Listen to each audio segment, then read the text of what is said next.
Neutralisation reaction between calcium hydroxide powder and nitric acid was observed.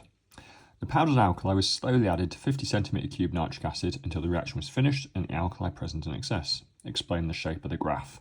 The graph we've already sketched in the previous questions here. It's a classic S-shaped neutralisation curve. Starts acidic because we've got lots of acid. We're adding a bit of an alkali at a time, and then suddenly it rises to its neutral point, and then it goes past that to an alkali point and remains flat there. So it's a 3-mark question, and I've put a hint here as well because that's what we're trying to do. We're trying to learn how to answer these questions.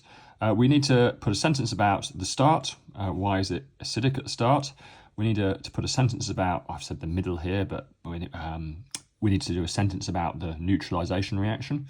And we need to do a mark for at the end, why it's alkali at the end. So what we really need to know here are our acid and alkali definitions. This is the core knowledge we need to know. So at the start, it is strongly acidic. So we need to know our definition for a strong acid. So that's what this question really is. What's the definition of a strong acid? Why is it acidic at the start? And an acid is an acid because, and in this case, nitric acid is a strong acid. At the start, it's strongly acidic. And a strong acid, the strong acid fully dissociates or dissolves or splits apart. I'm going to use the word dissociates. In water, key point in water, acids are always aqueous. In water, to give a high concentration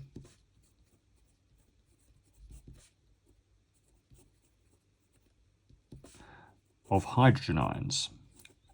And that is what a low pH is. A low pH is when you have a high concentration of hydrogen ions. And what we've got to start here is lots of acid. So that's our first marking point. Right, next marking point, the during, if you like, the neutralisation, because this is a neutralisation curve and you can see it goes to neutralisation. Okay, so we are adding alkali. The alkali is the hydroxide ion, adding alkali, the hydroxide.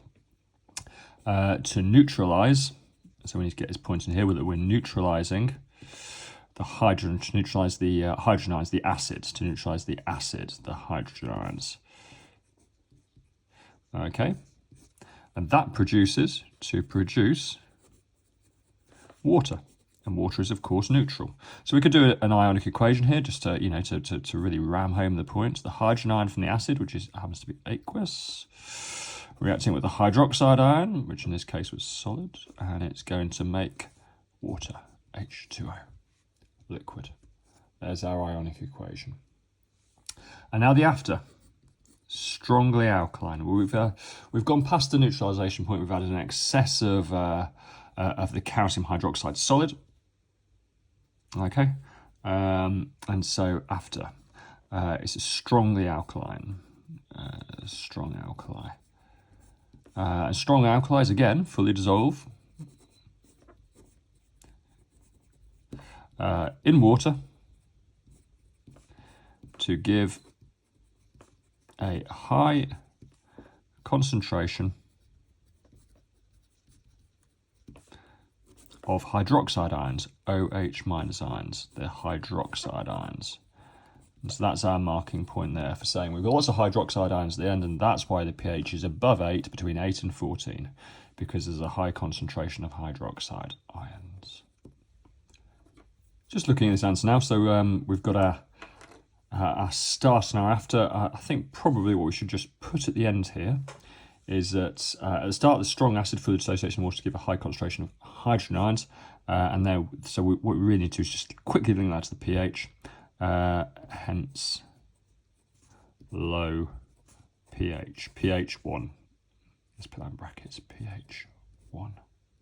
And we'll do the same for the after. The strong alkali fully dissolved in water to give high concentration of hydroxide ions.